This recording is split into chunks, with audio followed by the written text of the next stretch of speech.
জামায়াতে ইসলামীর সাবেক দুই উপদেষ্টা সৈয়দ রেজওয়ানা হাসান ও খলিলুর রহমানকে আইনের আওতায় এনে জিজ্ঞাসাবাদ ও বিচারের দাবি জানিয়েছে। দলটি অভিযোগ করেছে এই দুই সাবেক উপদেষ্টা নির্বাচনী ইলেকশন ইঞ্জিনিয়ারিং এর সঙ্গে জড়িত ছিলেন। বৃহস্পতিবার দুপুরে রাজধানীর মগবাজারে জামায়াতে ইসলামীর কেন্দ্রীয় কার্যালয়ে আয়োজিত এক সংবাদ সম্মেলনে এই অভিযোগ তোলেন বিরোধী দলীয় উপনেতা ও দলের নায়েবে আমির সৈয়দ আব্দুল্লাহ মোহাম্মদ তাহের। তিনি বলেন, সাম্প্রতিক কিছু বক্তব্য ও তথ্য থেকে নির্বাচনে কারসাজির ইঙ্গিত পাওয়া যাচ্ছে, যা জাতির সামনে স্পষ্ট হওয়া প্রয়োজন। সংবাদ সম্মেলনে সৈয়দ আব্দুল্লাহ মোহাম্মদ তাহির বলেন, সম্প্রতি সাবেক উপদেষ্টা অ্যাডভোকেট রেজওয়ানা হাসানের একটি বক্তব্য প্রকাশ্যে এসেছে, যেখানে তিনি রাজনৈতিক দলগুলোর বিষয়ে কিছু মন্তব্য করেছেন। তাহিরের দাবি, সেই বক্তব্যের মধ্যে নির্বাচনী প্রক্রিয়ায় হস্তক্ষেপের ইঙ্গিত রয়েছে। তার ভাষায়, আমরা যেন একটি রাজ সাক্ষী পেয়েছি। তিনি নিজেই এমন কিছু কথা বলেছেন যা থেকে বোঝা যায় নির্বাচন প্রভাবিত করার চেষ্টা হয়েছিল। তাহির আরো বলেন, কোন ধরনের ইঞ্জিনিয়ারিং এর মাধ্যমে বাংলাদেশ জামায়াতে ইসলামীকে মূলধারার শক্তি হিসেবে সংখ্যাগরিষ্ঠতা অর্জন থেকে দূরে রাখা হয়েছে, সেটি দেশবাসীর সামনে পরিষ্কার হওয়া দরকার। তার মতে, যদি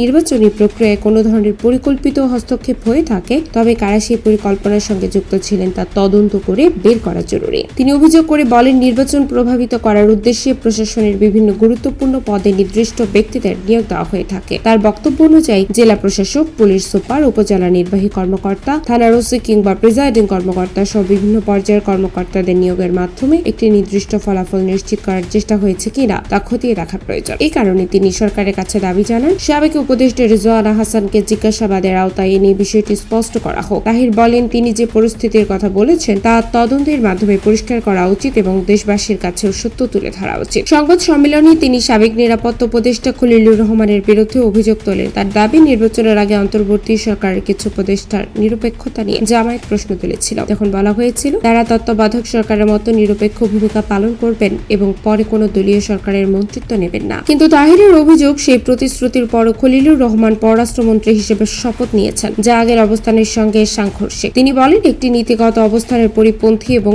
এ নিয়ে প্রশ্ন ওঠা স্বাভাবিক। তাহির আরো দাবি করেন, খলিলুর রহমান বিদেশে অবস্থান করে রাজনৈতিক ষড়যন্ত্রের ভূমিকা রেখেছেন এবং বর্তমান সরকারকে প্রভাবিত করেছেন। তার বক্তব্য অনুযায়ী এই কর্মকাণ্ডের পুরস্কার হিসেবেই তিনি পররাষ্ট্রমন্ত্রীর দায়িত্ব পেয়েছেন। এ সময় তিনি বিএনপি নেতা সালাউদ্দিন আহমেদের আগের একটি বক্তব্যের কথা উল্লেখ করেন, যেখানে খলিলুর রহমানকে সরকার থেকে সরিয়ে দেওয়ার দাবি তোলা হয়েছিল। এরপরও তাকে মন্ত্রী হিসেবে নিয়োগ দেওয়া হয়েছে বলে বিস্ময় প্রকাশ করেন তাহের। সংবাদ সম্মেলনে তাহের বলেন, নির্বাচনের আগে ও পরে যেসব অভিযোগ উঠেছে তা তদন্ত করে সত্য উদ্ঘাটন করা প্রয়োজন। তার মতে, যারা সুষ্ঠু নির্বাচনকে বাধাগ্রস্ত করেছে তাদের বিরুদ্ধে ব্যবস্থা নেওয়া উচিত। সংবাদ সম্মেলনে উপস্থিত ছিলেন জামায়াতে ইসলামের সেক্রেটারি জেনারেল মিয়া গোলাম পরওয়ার, বিরোধী দলীয় হুইপ রফিকুল ইসলাম খান, ঢাকা 12 আসনের সংসদ সদস্য সাইফুল আলম খান, কেন্দ্রীয় কর্মপরিষদ সদস্য আইনজীবী শিশির মনির ও জাহিদুর রহমান সহ দলের অন্য নেতারা।